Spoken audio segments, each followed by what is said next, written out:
yung ginagamit ng mga DDS na pinapangiwi nila, 'di ba? Pinapalitaw nilang, ini-edit nila yan ginagawa nilang langgo sa droga si PBBM.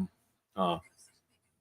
'Di ba? At saka bakit hair follicle test dun sa mga drivers? Putragis, mandatory.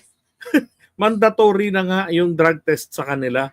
I-hair follicle test, napakamahal yun. At wala pong hair follicle test doon sa nabanggit ng DOTR. Sabi nga rito, ito yung caption nila The plan, Monday drug test every 90 days, o 90 days pala, 6 months. Bali, 3 months. For overwork, underpaid PUV drivers, because of course, the guy driving 16 hours for 500 pesos, hindi naman totoo yan, na driver kikita ng 500 pesos lang for 16 hours sa pagmamaneho.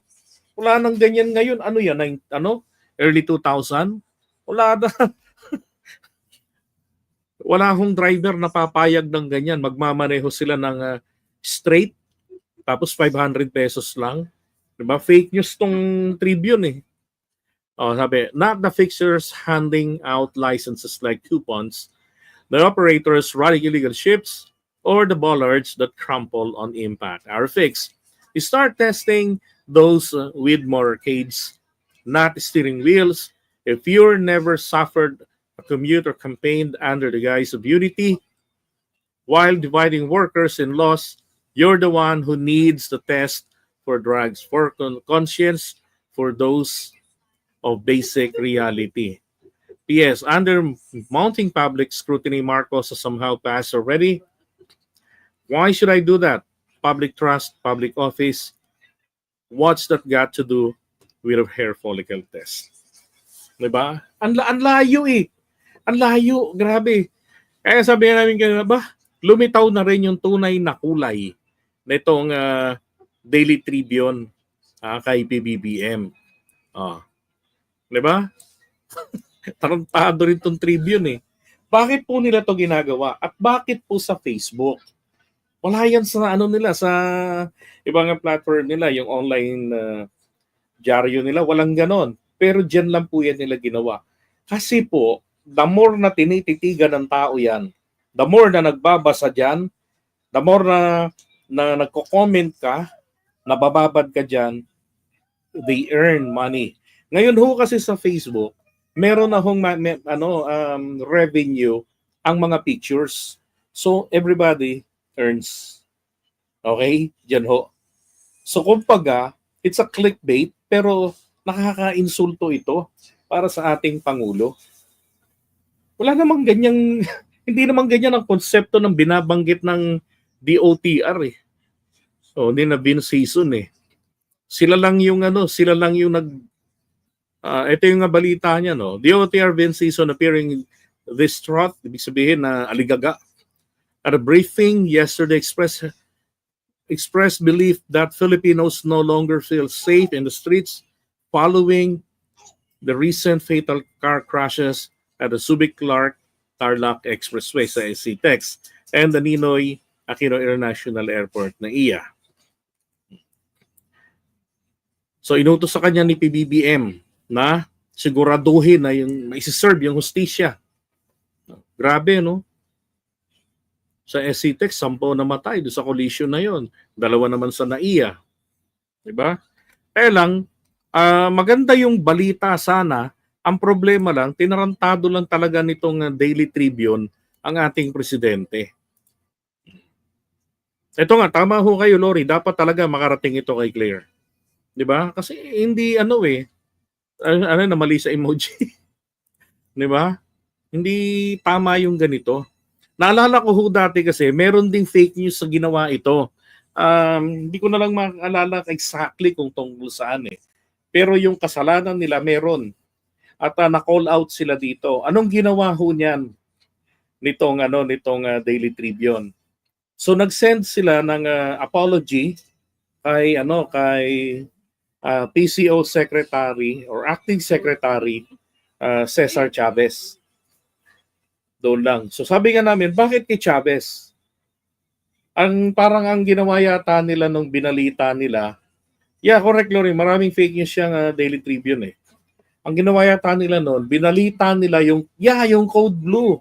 Yung sinasabi ng mga DDS na namatay na raw si PBBM due to cardiac arrest. Cardiac arrest po kasi yun yung tumigil yung heartbeat ng tao. Di ba yung mga nurse dito, mga doktor, di ba cardiac arrest yun eh. Oh. So yun ang pinagkakalat nila noon, Code Blue, Code Blue. And then ang problema noon ng PCO, walang sagot. Pero eto hong si Tribune, pinalita. Daw nagkakamali, yan yun eh. Tapos nung ma-call out sila, nag-send, tinake down nila yon without any public apology.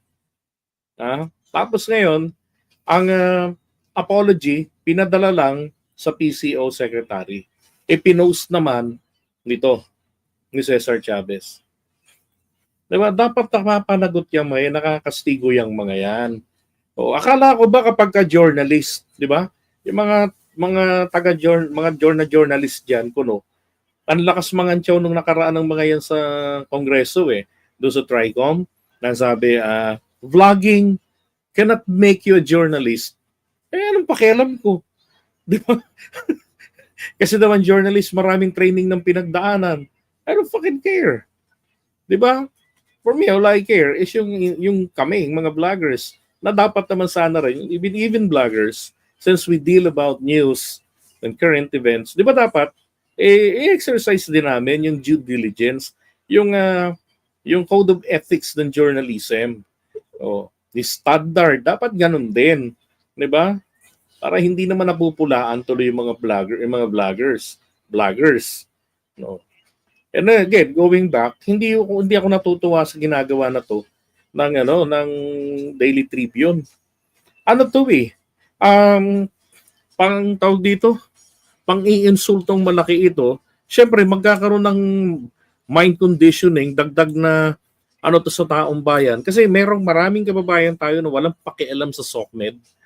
Ang sa kanila lang mag-abang ng balita diyan na makikita nila sa online. 'Di ba? So posible rin naman na somebody, a family member or friends magpakita nito sa kanila. 'Di ba? Alam niyo kung sino po ang pinaka-highlight dito? Ayun Attorney Vic Rodriguez. Kasi si Attorney Vic Rodriguez dati ang nagsabi niya na dapat si PBBM ay magpa-hair follicle test. Kasi ang yung mga security guards, di ba? Drug test, yung mga aplikante. At bakit ang presidente ay hindi? Kung yung papansinin, yung argumento lang doon ni Peter Vic ay yung mga aplikante.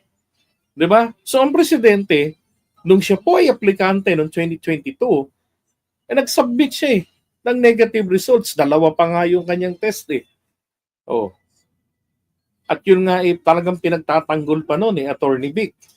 'Di ba? Ngayon nung naging bitter na siya, nasira na yung kanyang mga pangarap, yung kanyang karir at nandun siya na ngayon nagmamangga sa kampo ni Digong.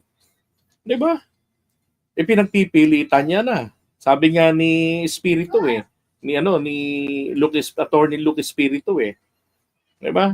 Dati si Vic nung nasa kay Marcos siya, ipinagtatanggol niya yung drug testing nito.